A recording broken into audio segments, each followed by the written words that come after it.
최근 중국 본토에서는 사람들이 촛불 시위와 시위를 통해 점점 더 우려를 표현하고 있습니다. 중국 노동 소식지 KLB.가 편집한 노동자 집단 행동 지도에 따르면 올해 1월부터 8월까지 중국 전역에서 최소 870억 원이 촛불 시위 또는 시위가 있었습니다. 그 중에서 광동성이 이번 해에 가장 많은 횟수를 기록했으며 최소 2만 9천 명의 참가자가 참여한 287건의 사건이 있었습니다. 이 중 78%는 행진 시위였고 10%는 시위 현수막을 게시하는 것이었습니다. 켈비의 보고서에 따르면 2023년에는 상반기 동안 741건으로 2022년 전체 830건에 비해 촛불 시위와 시위가 크게 증가했습니다. 이것들은 고립된 사건이 아니라 중국 많은 사람들이 직면한 경제 압력의 증가를 반영한 것입니다. 경제적 도전이 계속되면서 그 영향이 널리 퍼지며 더 많은 개인과 단체가 거리로 나와 그들의 불만을 나타내고 있습니다. 이는 중국의 노동 및 경제 환경에서 증가하는 불안정을 나타냅니다. 중공당은 연말이 다가오면서 연휴 중에 대중 집회를 우려합니다.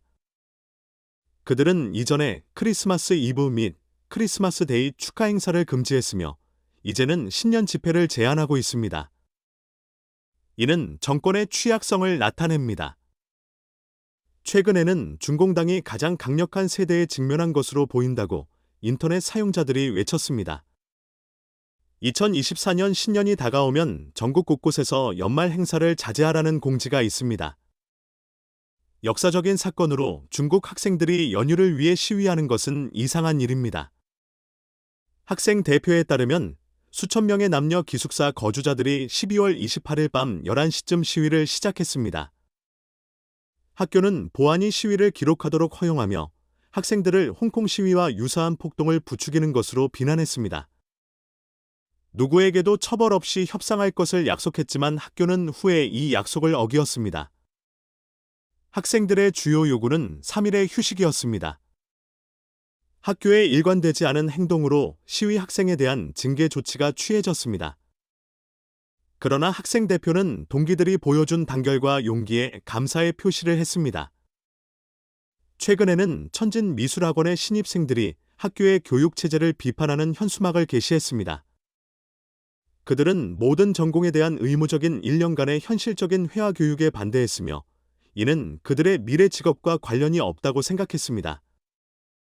학교는 이러한 현수막을 제거했지만 학생들은 위치를 표시하면서 여기에는 한때 3장의 A4 종이가 있었다고 밝혔습니다.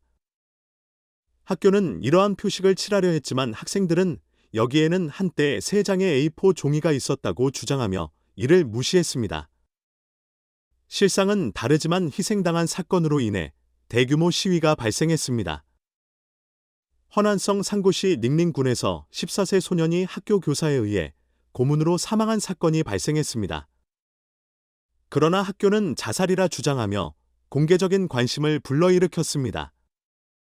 당국은 도시 전역의 통행 제한 조치를 시행하기 위해 많은 특별 경찰과 군인들을 투입했고 허난 주민들은 그 압제적인 힘에 대항했습니다. 사실 학교와 지방정부가 진실을 숨기지 않고 적절한 경찰 수사를 허용했다면 이렇게 대규모의 공개적 사건이 발생하지 않았을 것입니다. 현재 중공당은 이 사건과 관련된 모든 온라인 게시물과 기사를 삭제했습니다. 이 사건을 폭로한 사람들은 현지 경찰에 체포된 것으로 전해졌습니다. 허난성 공안국은 신생아는 어떤 반대 의견이라도 억제하기 위한 명령을 내린 것으로 알려져 있습니다. 12월 24일 오후 그의 부모는 마침내 자신의 아들을 보았지만 충격적인 광경이 펼쳐졌습니다. 그러나 학교는 그가 건물에서 떨어져 죽었다고 주장했습니다. 중공당의 법의학부는 이 주장을 언급했지만 서면, 보고서나 사망 시간을 명시하지 않았습니다. 슬퍼하는 부모는 학교에게 감시 영상을 요구했지만 단호하게 거부당했습니다. 결국 소년의 가족은 학교 문 밖에 화환을 놓고 그의 사진을 들고 정의를 요구했습니다.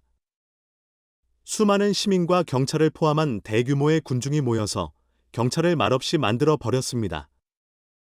동시에 대중이 불의를 알게 되자 그들의 분노는 애도 중인 부모를 지지하는 파도처럼 불어났다. 꽃이 죽은 아이를 기리기 위해 학교 문에 쌓였다.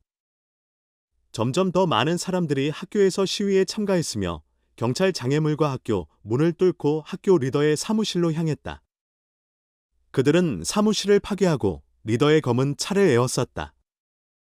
학교 밖에서 대중과 경찰 간에 격렬한 충돌이 일어났다. 시위대에 직면한 경찰은 여러 번 후퇴했다. 갑자기 하얀 옷을 입은 한 남자가 정지라고 외쳤고 경찰을 향해 돌격했다. 대중이 따라와 경찰을 몰아내었지만 그 과정에서 많은 사람이 체포되었다. 시위자들은 구호를 외치며 군자처럼 행진하고 군사청사로 돌진했다. 그러나 정의롭고 공정한 방식으로 대중의 불만에 대처하는 대신 당국은 통제 수단을 확대했다. 이후 시민들은 수십 대의 특수경찰버스가 현장으로 급행하는 것을 목격했다. 동시에 닝닝군 주민들은 위협적인 통보를 받았다.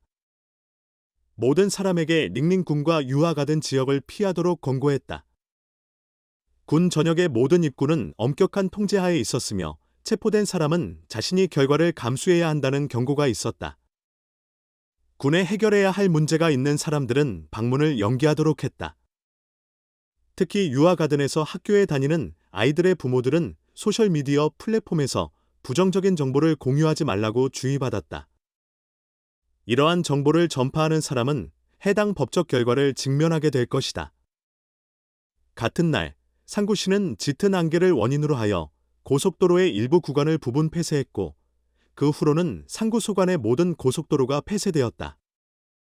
12월 29일까지 닝닝군의 모든 교차로는 특수경찰에 의해 강력하게 경비되었다. 사적인 차량은 핵심 교차로에 전략적으로 배치되어 도로를 막았다. 그럼에도 불구하고 많은 주민들이 거리로 나왔다. 경찰의 도로 차단으로 많은 사람들이 학교 바깥에 갇혀 있었다. 후추 스프레이로 무장한 경찰은 시위대에게 소음을 피우며 관계없는 사람들에게 떠나라고 외쳤고, 그들에게는 이 문제가 관련이 없으며 어떠한 방해도 금지된다고 경고했다. 마침내 당국은 엄한 조치를 취했다. 인터넷을 차단했다.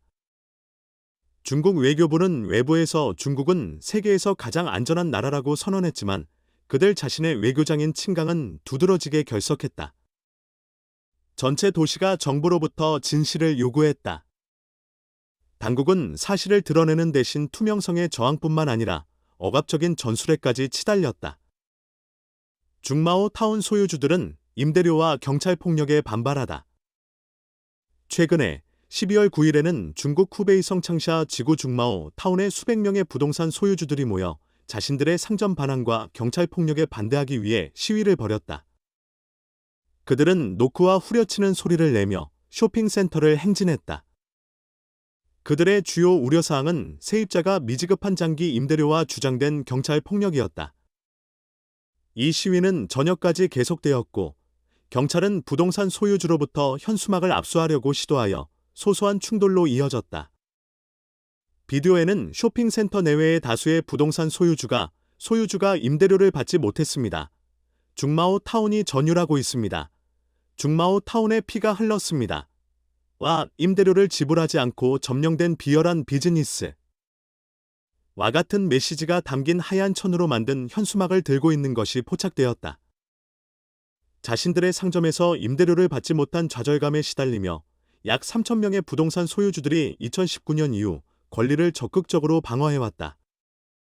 이 상황에 대한 대응으로 온라인 댓글러들은 권리를 보호하려면 힘만이 된다. 그렇지 않으면 저항하면 폭력에 직면할 것이라고 언급했다. 또 다른 이는 정부의 해결책은 지연 전술이다. 만약 이러한 소유주들이 공경에 처하면 문제가 해결될 수 있다고 말했다. 중국의 시장 경제를 통치하는 체제에 의해 지배되는 투자는 불가피하게 이러한 궁지로 이어진다. 랑팡 상인들, 임대료 인상 및 계약 위반에 항의합니다. 더불어 뉴스에 따르면 허베이성 랑팡시의 국제 자동차 부품센터에서 11월 13일에는 1,000명 이상의 상인이 집단 파업을 벌였다. 그들은 센터가 계약 위반과 타당하지 않은 임대료 인상을 저지른 것에 대해 항의했습니다.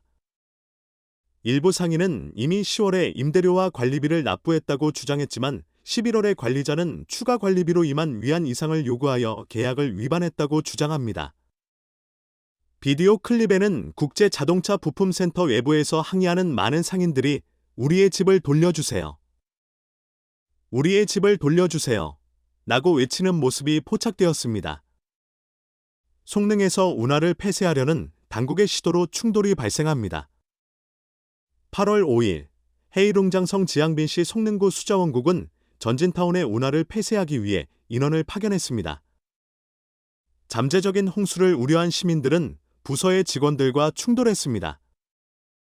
비디오에는 군인, 특별경찰, 일반 경찰 및 시민들이 하루 종일 충돌하는 장면이 포착되었습니다. 비디오 레코더 중 한 명은 송능구의 모든 경찰력이 여기에 있다고 말하며 다른 사람은 경찰이 현장을 모니터하고 시민이 다가가지 못하게 하고 있다. 보자. 평범한 사람들이 당국에 어떻게 맞설지이라고 언급했습니다. 다른 사람은 어려운 상황을 지적하며 100명 이상의 경찰관이 존재함을 언급했습니다. 다른 비디오에서 시민들은 밤 늦게까지 저항을 계속합니다. 8시가 지났고 아직 끝나지 않았다. 지역 지도자와 부서장이 여전히 있습니다. 그들이 운하를 닫지 않게 허락하지 않을 것입니다. 라고 비디오 레코더는 말했습니다. 어떤 주민들은 심지어 운하가 폐쇄되면 자신을 익사시킬 것을 협박했습니다. 8월 5일 저녁의 영상에는 시민들이 관리자들이 운하를 폐쇄하려는 것을 방해하려고 물에 뛰어든 모습이 포착되었고 여러 명이 사람들의 경고 소리에 겁에 질려 외치는 모습이 포착되었습니다. 어떤 사람들은 상황이 비극적인 결과에 다가가고 있다고 주장하고 다른 사람들은 경찰이 시민들을 격리하기 위해 페퍼 스프레이를 사용했다고 주장했습니다. 북경 홍수 대책이 현지에서 반발을 일으킵니다. 7월 이후로 북경은 홍수를 발생시켜 몬투주와 펑산과 같은 지역을 홍수에 휩싸게 했습니다. 허베이성 보딩시의 제주군은 심각한 홍수에 직면했습니다. 온라인 루머에 따르면 트락자오는 북경과 그 인접한 샤오안을 보호하기 위한 홍수 저장지로 사용되고 있다고 합니다. 북경은 중국의 정치적, 경제적 중심지이며 신설된 흥한 지구의 개발이 천년 계획의 일환입니다. 독일 거주 중인 전문가 왕웨이루는 당국이 새로운 지구를 보호하기 위해 홍수를 제지했다고 주장했습니다. 현지 주민들은 이 결정에 반대했습니다. 8월 4일의 비디오에는 보딩시 가오베이디안의 주민들이 정부 직원이 그들의 제방을 파괴하려고 시도할 때 그를 방어하는 모습이 포착되었고 이로 인해 대립이 일어났습니다. 북경 적십자회는 기부금에 대한 비판에 직면하고 있습니다. 7월에 북경 적십자회는 무무 패션 컴퍼니가 기부한 150만 위안어치의 의류 기부 목록을 공개했습니다. 그러나 이 기부의 구체적인 내용인 4,640벌의 정장과 1,920벌의 조끼는 대중의 비웃거리가 되었습니다. 네티즌들은 농담을 치며 홍수 피해자를 위한 공식 의복의 적절성에 의문을 품었습니다. 토론이 벌어지자 많은 사람들은 이러한 기부의 진정성과 의도에 대해 추측했습니다. 북경 적십자회가 이야기를 통제하려는 시도에도 불구하고 많은 사람들은 여전히 이 단체의 노력을 조롱하며 온라인에서 더 많은 논란과 회의를 불러일으켰습니다. 중국 공산당, CPC의 글로벌 야망이 국제적인 우려를 불러일으키고 있습니다. 중국 국민들의 정부에 대한 반발이 커짐에 따라 중국 공산당, CPC는 글로벌 영향력을 강화하기 위해 정치적 기동을 강화하고 있습니다. CPC 지도자 시진핑은 중국 꿈을 강력히 추진하여 중국의 국제적 지위와 영향력을 향상시키려고 합니다. 이러한 야망은 특히 신장과 티베트와 같은 지역에서 종교적 자유와 인종 살해 행위를 강력히 진압하는 CPC의 강경한 태도로 나타났습니다. 이에 대한 국제적인 비난이 커지고 여러 국가와 기관에서 이러한 행동의 결과에 대한 경고가 나오고 있지만 중국 내에서의 CPC의 엄격한 통제기구는 시민들이 정당의 지시와 정책을 이해하는 것을 흐릿하게 만듭니다. 이러한 발전에 대응하여 각 국가와 국제사회는 일어나서 구체적인 조치를 취해야 합니다. 이러한 조치에는 CPC로부터의 위협적인 행동에 대한 국제사회의 인식과 준비를 높이는 것뿐만 아니라 국가 간의 협력과 연대를 강화하여 CPC의 글로벌 권력 확장을 막고 대응하는 것이 포함되어 있습니다.